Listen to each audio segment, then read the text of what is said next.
नमस्कार, आदाब। मैं निशात बारी स्वागत करती हूँ आप लोगों का अपने यूट्यूब चैनल लीगल बैटल इंसाफ सबका में। हाल ही में दशहरा पर्व के 9वीं तारीख को पटना हाई कोर्ट का एक फ़ैसला आया जिसमें कहा गया कि नगर निकाय चुनाव 2022 जिसके प्रथम चरण का मतदान 10 अक्टूबर और द्वितीय चरण का मतदान 20 अक्टूबर को होना था, उस पर तत्काल प्रतिबंध लगा दिया गया, उसे स्थगित कर दिया गया।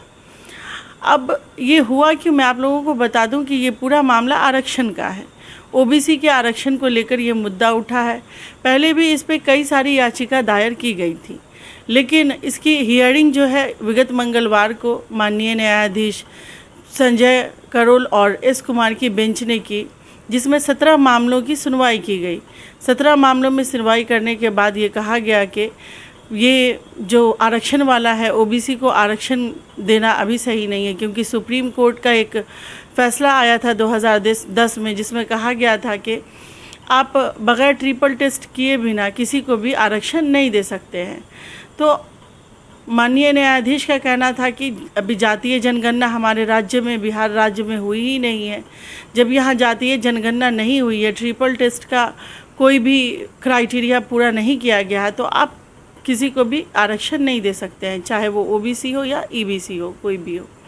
इसलिए इसे रोक लगा दिया गया। अब आप जानते ही हैं कि जब इलेक्शन होता है तो लोग इस पे करोड़ों करोड़ खर्च करते हैं। प्रचार प्रसार पूरा शोर शराबा के साथ खर्च कर दिया था। उन लोगों के लिए बस ये एक झटका था, क्योंकि उन लोगों को लग रहा था कि चुनाव जब हो जाएगा, 10 को चुनाव होगा तो 12 को इसका रिज़ल्ट आ जाएगा, 20 को चुनाव होगा तो 22 को इसका रिज़ल्ट आ जाएगा और हमें पता चल जाएगा कि हमारी किस्मत कैसी है, यानी हम जीत रहे हैं या हम हार रहे हैं। लेकिन ऐसा हुआ नहीं, इसे प्रतिबंध लगा दिया गया। अब मैं बता दूं आपको कि विगत मंगलवार को 80 पन्नों का फ़ैसला आया है पटना हाई कोर्ट से, जिसमें कहा गया कि 17 मामलों की सुनवाई में कि ये गलत है, आपको आरक्षण नहीं देना है। अब मैं इसके बारे में बता दूं आपको कि आरक्षण हमारे राज्य में आज से नहीं, शुरू से ही होता आया। यानी कि जब यहाँ कर्पूरी ठाकुर 1978 में यहाँ के मुख्यमंत्री बने थे, उस ज़माने से ही आरक्षण दिया जा रहा है। ईबीसी को उस ज़माने में बहुत ज़्यादा जोर दिया गया था, उसको ऊपर लाने की काफ़ी कोशिश की गई थी, लेकिन राजनीतिक क्षेत्र में आप आगे आ चुके हैं या आप पीछे हैं, इसका जातीय जनगणना हुए बिना किसी को पता नहीं चल पाएगा, इसलिए इस पर प्रतिबंध लगाया गया है।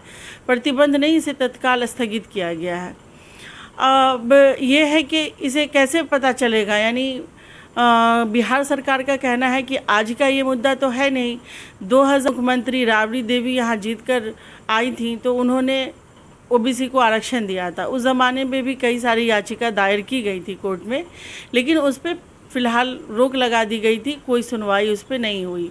2005 में जब माननीय मुख्यमंत्री, जो अभी भी हमारे मुख्यमंत्री हैं तत्काल, वो जब जीत कर आए नीतीश कुमार जी, तो उन्होंने सर्वसम्मति से, यानी जितने भी लोगों थे, जितने भी दल थे, सारे लोगों की सहमति से आरक्षण को उसी तरह से रहने दिया गया और वैसे ही फॉलो किया गया जैसे पूर्व में किया जा रहा था।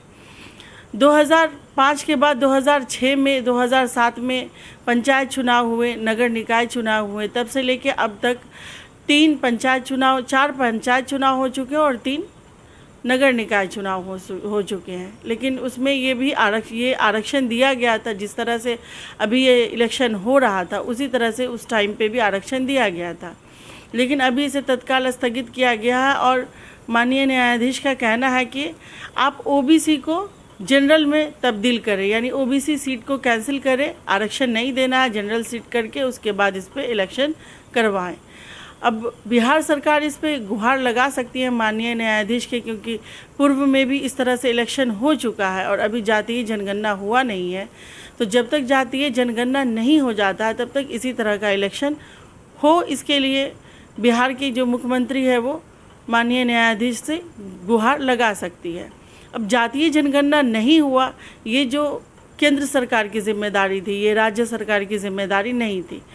तो अब ब्लेम गेम चल रहा है, राज्य सरकार वर्सेस केंद्र सरकार।